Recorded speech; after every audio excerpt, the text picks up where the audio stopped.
Nih, kitab Al-Kafi, Usul Kafi. Apa kata dia? Sesungguhnya penduduk Makkah kafir secara nyata, dan penduduk Madinah lebih kotor daripada penduduk Makkah 70 kali lipat. Penduduk Makkah kafir, penduduk Madinah kafir, tapi orang Madinah lebih kafir 70 kali lipat. Kalau penduduk Pekanbaru, maka mereka ringan saja menghabisi nyawa orang Islam. Karena kafir murtad, apa bedanya? Maksud dari kekafiran penduduk Mekah dan Syam adalah dari kelompok Bani Umayyah yang secara terang-terangan memusuhi Ahlul Bait dan mencaci maki Ali bin Abi Thalib di atas mimbar. Dalam kitab Silsilah Ahadits As-Sahihah karya Al-Albani, salah satu ulama Wahabi, jilid 7, terbitan Maktabah Al-Ma'arif, cetakan pertama tahun 2002, halaman 996, diriwayatkan dari Abu Abdillah Al-Jadali. Dia berkata, Ummu Salamah berkata kepadaku, apakah Rasulullah Shallallahu Alaihi Wasallam dicaci maki di hadapan kalian di atas mimbar-mimbar? Aku menjawab, Subhanallah, apakah ada yang mencaci maki Rasulullah Shallallahu Alaihi Wasallam? Ummu Salamah menjawab, bukankah Ali bin Abi Thalib dan orang yang mencintainya telah dicaci maki? Sungguh aku bersaksi bahwa Rasulullah Shallallahu Alaihi Wasallam mencintainya. Al-Albani berkata, sanad riwayat ini baik, para perawinya terpercaya. Dalam kitab Mustadrak Al-Sahihain karya Al-Hakim, salah seorang ulama Ahlus Sunnah yang bermazhab Asy-Syafi'i, jilid 3, terbitan Darul Kutub Al-Ilmiyah, Beirut, Libanon, cetakan kedua tahun 2002 Masehi atau 1422 Hijriah, halaman 130.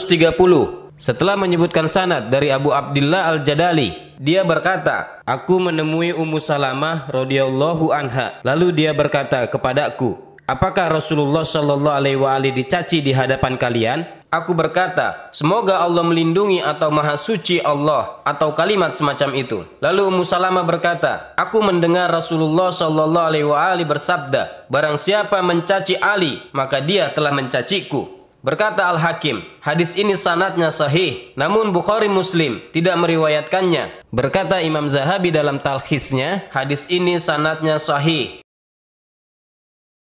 Dan kita semua mengetahui apa hukumnya orang yang membenci Ahlul Bait. Sebagai contoh, dalam kitab Mustadrak Al-Sahihain karya Al-Hakim, salah seorang ulama Ahlus Sunnah yang bermazhab Asy-Syafi'i, jilid 3, terbitan Darul Kutub Al-Ilmiyah, Beirut, Libanon, cetakan kedua tahun 2002 Masehi atau 1422 Hijriah, halaman 131.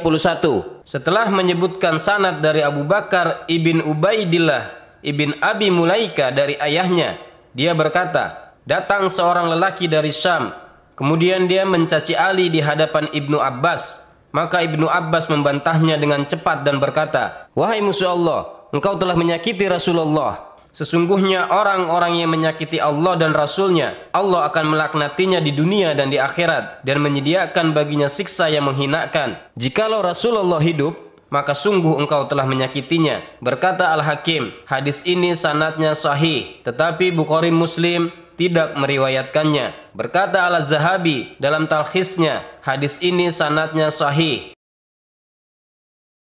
Riwayat di atas tadi, Ibnu Abbas membawakan ayat bagaimana hukumnya orang yang menyakiti Allah dan Rasulnya. Maka silahkan Anda tafsirkan sendiri bagaimana orang yang menyakiti keluarga Rasulullah Shallallahu Alaihi Wasallam. Sementara terdapat di antara penduduk Madinah yang membenci Ahlul Bait dengan cara menyembunyikan di hati mereka. Dan kita mengetahui bahwa kemunafikan itu lebih keras daripada kekufuran. Apa yang akan Anda nilai dari riwayat sahih di bawah ini? Dalam kitab Fadail As-Sahabah karya Imam Ahmad bin Hambal yang ditahqiq oleh Wasyiullah bin Muhammad Abbas, jilid pertama, cetakan pertama tahun 1983 Masehi atau 1403 Hijriah, terbitan Darul Ilmi, Saudi Arabia, halaman 579, nomor hadis 979.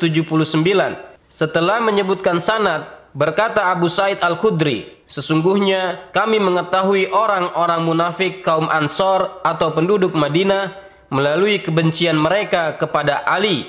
Pada catatan kaki, Muhakkik Wasiullah ibn Muhammad Abbas berkata, hadis ini sanadnya sahih. Mari kita simak riwayat yang dinukil oleh seorang ulama Ahlus Sunnah yang terkemuka, yaitu Ibn Hibban, tentang hukumnya orang yang membenci keluarga Nabi Sallallahu Alaihi Wasallam.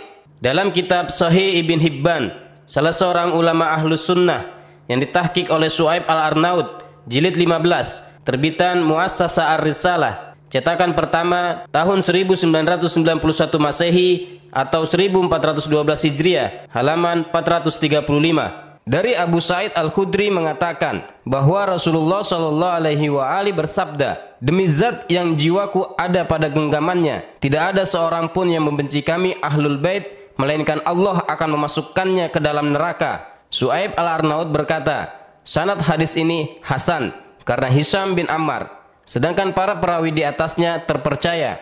Telah diriwayatkan oleh Al-Hakim, Al-Bazzar, Al-Haythami. Karena itu, semua fitnah terhadap Syiah ini kami serahkan kepada para pemirsa di dalam menilainya.